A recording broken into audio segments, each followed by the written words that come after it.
Estudios Bíblicos Logos presenta Salomón, la princesa egipcia y la reina de Sabá.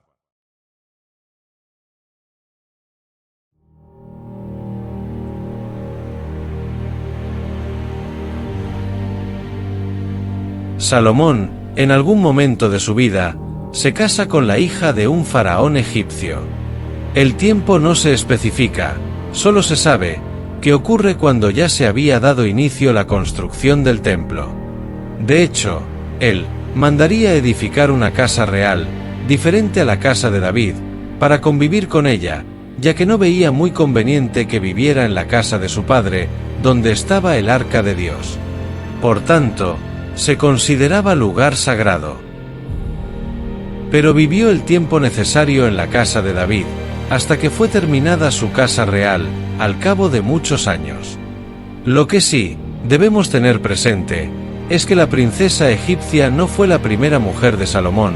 Antes existió Naama, una mujer amonita. Esta le había dado un hijo, que es posible que haya nacido un poco antes de coronarse como rey, quien se llamaba Roboam. No era de extrañarse, ya que desde muy joven le gustó acostarse con mujeres ligadas al reino.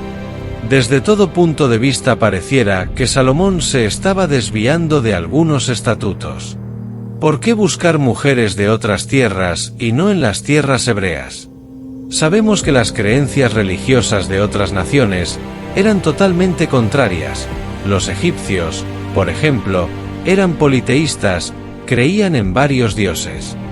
Los amonitas, moabitas, sidonios y edomitas adoraban a otros dioses, mientras que los hebreos eran monoteístas, creyentes solo de Jehová.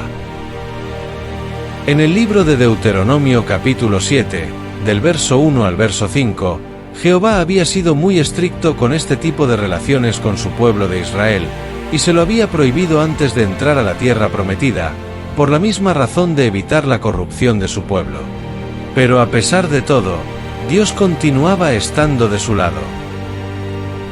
De esta relación con la princesa egipcia no se habla mucho. Tampoco de Naama, ni con ninguna mujer en especial, a pesar de que fueron 1000 mujeres. Pero en el caso de la princesa egipcia, como Salomón mantenía una agenda comercial con los egipcios, esto quizás fue propicio para que se estableciera una relación más íntima entre la casa del faraón y la casa de Salomón. El comercio que más se destacaba entre ellos era la compra de carros y de caballos, además de lienzos finos. Tal parece que Salomón, a través de sus mercaderes, compraban esos carros y caballos a un precio los egipcios, y luego lo revendería a un costo más elevado a los reyes de las ciudades vecinas. No es del todo una versión segura, pero es lo más lógico. Nadie va a comprar una mercancía para venderla al mismo precio del costo. En esto también Salomón, como rey de Israel, le estaba fallando a su Dios, pues, según en el libro de Deuteronomio capítulo 17 versos 16 y 17, estaba prohibido este tipo de comercio con los egipcios.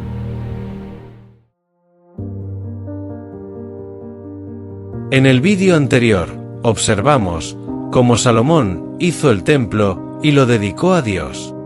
Y en sus oraciones pedía que se continuara con la obra, y el compromiso de Jehová de escuchar las oraciones surgidas por el pueblo desde ese lugar.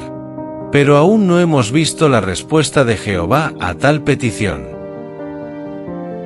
En el momento de la dedicación, solo se vio un fuego que descendió del cielo, y consumió los holocaustos ofrecidos, pero no se escuchó palabra de Jehová. La aparición de Jehová por segunda vez a Salomón ocurre cuando ya había terminado su obra. Tanto la casa de Dios como la casa real. O sea, que estamos hablando de 20 años. Hubiera sido más lógico que hubiera sido tan pronto le hubiera dedicado el templo, a los 7 años y medio, pero la Biblia dice claramente que fue luego de haber terminado la casa de Dios y la casa real. En esta aparición, Dios le confirma a Salomón que cumplirá cabalmente su petición. Todo lo que le había pedido en sus oraciones su nombre estaría siempre en el templo, y que su reino sería perpetuo entre su descendencia, tal cual lo había prometido a su padre David, pero solo si conservaba el camino fiel, tal como lo hizo su padre. Nada de dioses ajenos, porque ese sería el principio de su caída, y así como se había construido ese templo, así también sería destruido, y vendría a ser la burla de los pueblos, así que más le valía cumplir, y ese era el pacto. Habían pasado más de 20 años de su reinado, y al contrario de su padre David, la Biblia no dice que Salomón haya tenido guerras con nadie a su alrededor. La mayor parte de su tiempo se la había pasado construyendo, y su fama era conocida en las demás naciones. Sus riquezas eran inmensas, su gobierno majestuoso, limpio, y su sabiduría era reconocida a nivel mundial. ¿Acaso no tuvo adversarios? Claro que sí los tuvo, pero más que todo políticos. El reino de Salomón estuvo más ligado con Hiram que con su propio suegro, el faraón de Egipto. Dice la Biblia que Hiram le regaló ciudades a Salomón para que las edificase en Fenicia, pero Salomón también le regaló ciudades a Hiram en Israel, más que todo en Galilea, un total de 20 ciudades. Pero a Hiram no le gustaron mucho esas ciudades, porque no las consideró mayor cosa. Hiram le dijo a Salomón en un tono despectivo: ¿qué ciudades son estas que me habéis regalado, hermano mío? La visita de la reina de Sabá. La fama del rey Salomón era tan grande que llegaba a todos los rincones.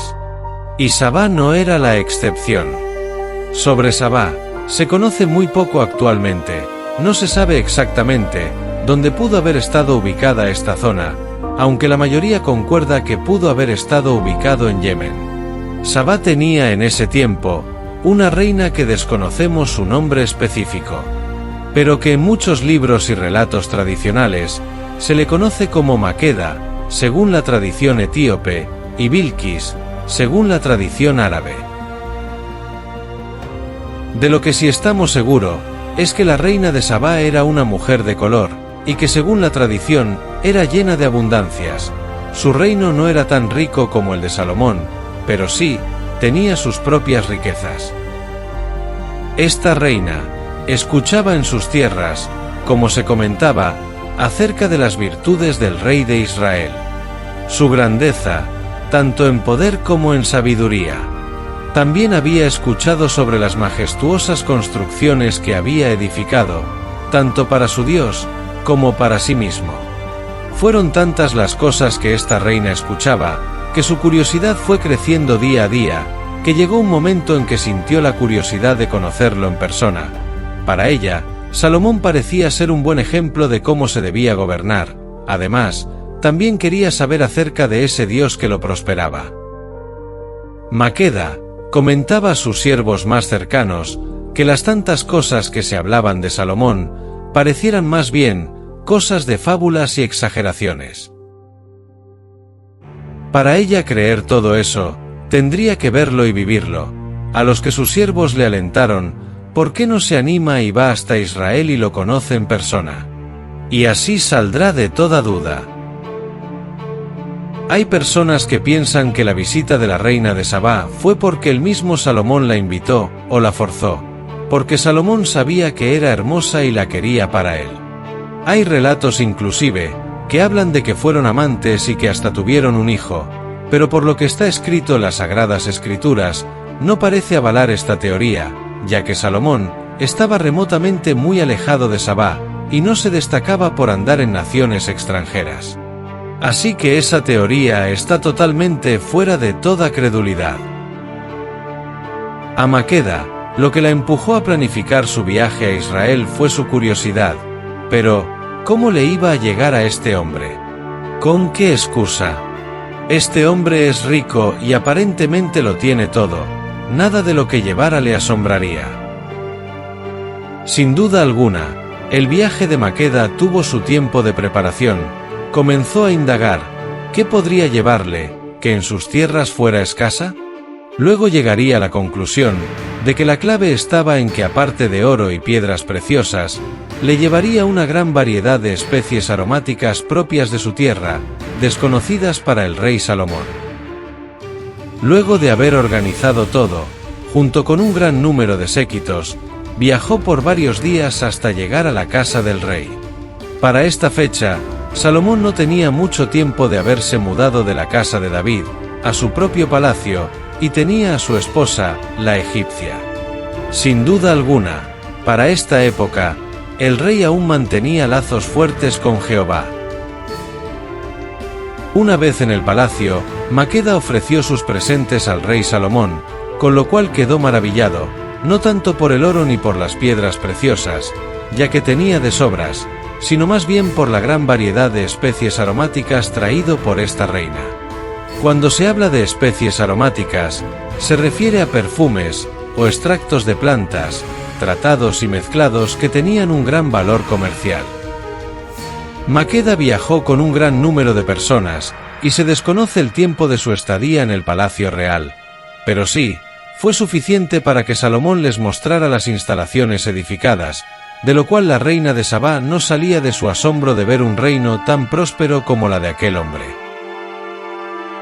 Sabemos que el rey la llevó hasta el área del templo, por los atrios, y la reina fue poniendo a prueba la sabiduría del rey, haciendo preguntas, a las cuales Salomón respondía sabiamente.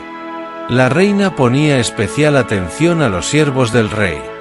Cómo se vestían, cómo servían sus platos, hasta los siervos y meseros parecían príncipes por sus vestiduras, era una envidiable organización. Luego de cierto tiempo, a la reina de Sabá no le queda de otra, más que hablar maravillas del rey Salomón, y le cuenta lo asombrada que está de ver tanta virtud en él, tanta sabiduría. Además reconoce que Jehová le ha puesto donde está. Lo cierto del caso es que Maqueda tampoco era tan quedada, era astuta, y la Biblia dice que la reina de Sabá se llevó más de lo que trajo, ya que de todo lo que se le antojaba, Salomón se lo daba, y ella pedía muchas cosas. Y así se estuvo de vuelta con todo su séquito.